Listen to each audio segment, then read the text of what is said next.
Hello guys, good afternoon. Today's video, gagawa pala ulit tayo ng performance review ng ating Bodes 525 DSX. So guys, dahil madaming nagko-comment sa mga performance review ko na ginawang video, so naisipan kong gumawa uli ng performance review para din sa mga question nyo, para maging sa mga bagong bibili, maging panatag sila na okay talaga ang bagong Bodes 525 DSX. Alright guys, simulan natin. So guys, simulan natin sa bagong Bodes 525 DSX. Guys, kung titingnan nyo mabuti ang bagong Bodes 525 DSX, so parang ang bulky niyang tingnan. And then parang Foreman GS na siya o BMW GS dahil sa mga style niya, like yung naka gold rims tapos yung kulay blue design with gray or something like that yung guys. So bukod sa design niya guys, ang bagong improvement ito compared dun sa old version is meron na tong riding modes. So meron siyang eco and sports na riding modes. Bukod doon, meron siyang traction control na o-off ito, like yung ABS na o-off and on. So safety feature yan, additional safety feature. So imagine may traction control, may riding mode siya. Na o-off ang traction control and ABS. Tapos naka tubeless spoke rim siya. Ayan yung gold rim na yan. Tapos naka met seller na gulong siya. So 19 sa harapan, 17 sa likod na 150. So guys, napakakapit itong gulong na to. So imagine dati naka road tires ako, yun sa dating Bodes 500 DS. Road tires yun yung version 1. So pagkabili ko nito, sinaba ko agad to sa Bungabon North Loop. So hindi pumasok sa isip ko na ibang dual sports na nga pala yung tires ko. Pero binabanking ko pa rin siya na like as normal. Syempre ang road tires mas makapit talaga sa bankingan yan.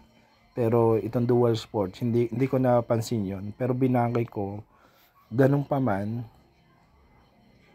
napakakapit niya. So hindi ako nagbago ng riding modes. I mean yung riding style ko from dating version sa ngayong version. So hindi ako pinahiya, makapit pa rin talaga siya kahit dual sport siya.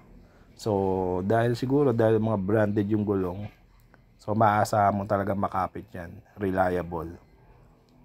Siguro andun na rin yung traction control na ina-assist ka syempre. So aside from that, slippery clutch assist na rin yan guys. Malambot yung clutch niyan. So pwede ka nang hindi pumiga ng clutch, pwede mo nang mag up down ka kasi slippery clutch eh. Pero hindi naman recommended always yan. Pero I mean pwede mong gawin yun kasi slippery clutch assist siya. Alright guys, yun. Tapos kung makikita nyo guys, ang mga kagrupo ko is karamihan dito na kagrupo ko naka BMW GS 1250. Ayan, GSA 1250. So GSA Adventure yon. So ayan, mga 850, GSA 790. Yan ang mga kasama ko. Matagal na silang kasama ko kahit yung previous version pa ng Bodes guys. Pero guys, kung pag-uusapan yung performance guys, hindi naman papahuli ang Bodes natin kahit 500cc lang siya, 525.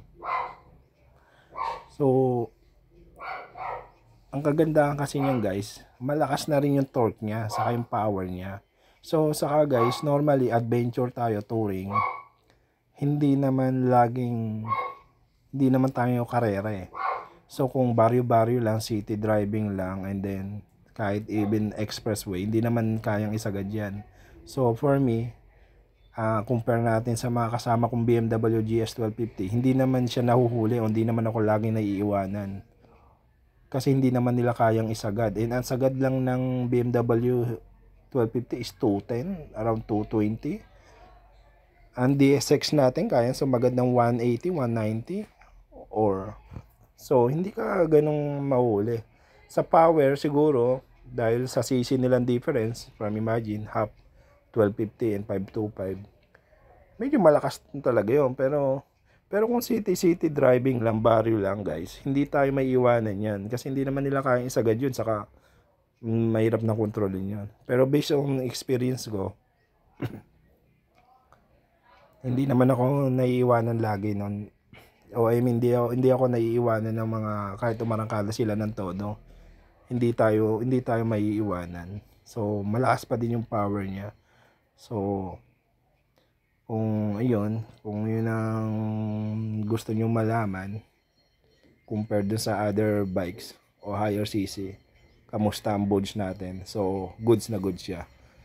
So kasi sa bankingan, sa touring, kaya mo lang patakbo dyan 100, 120. Syempre bankingan, di ka pwede sumagad dyan. So twisties, hanggang 100 ka lang, 120 max, makakabanat ka lang sa diretsuhan eh. Hindi mo din pwedeng isagad yung power mo dahil hindi mo ine-expect biglang liliko na pala. So ma-overshoot ka. So dito sa Pilipinas, sa style ng kalsada natin, so enough lang sumama sa mga higher cc kasi hindi ka naman niya maiiwanan eh. Unless racetrack yan na straight na karera talaga. Yun lang guys. So sa sinabi ko ngayon, performance, goods ang performance niya. May riding mode siya, eco and sports. Tipid sa gas niyan. Samahan mo pa ng bagong features niya, safety mo is yung traction control, ABS, dual channel ABS yan. And then yung gulong mo branded, reliable, Metzeler talaga, makapit. So suspension mo kaya ba malambot, tested ko na yan, nag-off-road na kami. Kung familiar kayo sa Cotto Mines, yung mga video ko doon, lalaki ng bato doon, hindi lang kita sa video guys, pero sulit yan, so walang problema. Saka kaya ba Japan yan, tested na yan. And then ayun pa, tapos yung riding geometry niya guys, yung makita nyo sa video ko, ang sarap niyan dalin, iwagwag o i-banking talaga. Kasi medyo bumaba ng konti si height niya eh. Saka yung parang balance niya. Saka yung anti-vibration niya sa engine, medyo malaki improvement. Basta ang ganda niyang i-banking, i-handle. Makita niyo sa video ko na isasagad kong banking yan. With takbong 80, 100. Ayun guys. So ayun, nakatakil na natin yung performance niya, gas consumption, power, comparison natin, gulong, suspension, safety feature. Ayun guys. Tapos yung mga accessories ko, nakita nyo, yung panoodin nyo na ibang video ko, yung crash guard, yung mga bugs, ilaw, yun. So, depende na sa charge. Yun lang guys, ang pinaka-point itong review ko is yung mga nagtatanong about sa performance. So ayun guys, binigyan ko kayo ng comparison. Mga kasama ko majority BMW GS yan. So nakakarating kami ng kasiguran, Bicol. So sa power, hindi naman siya papauli. So maaasahan nyo siya. So don't worry na may iwanan kayo. Hindi yung nangyayari yun. Sa tagal namin nagra-ride, never nila ako naiwanan. Kasi hindi nga nila kayang isagad yung power ng motor nila sa Pilipinas. Unless super highway. Kahit even super highway guys, hindi may mga video ko panoodin nyo. Hindi naman na may iwanan. Ayun guys, kasi nga hindi nila kayang isagad yung power ng motor nila dito sa Pilipinas. May traffic or diba? Ayun guys, yun lang ang comment ko para sa mga nagtatanong. So guys, kung nakatulong itong video na to sa inyo, huwag niyo kalimutan mag-subscribe. kahit hindi pa tayo kumikita sa YouTube, gumawa tayo ng video ito para makatulong sa inyo guys. So, huwag kalimutan mag-subscribe. Ayan, salamat.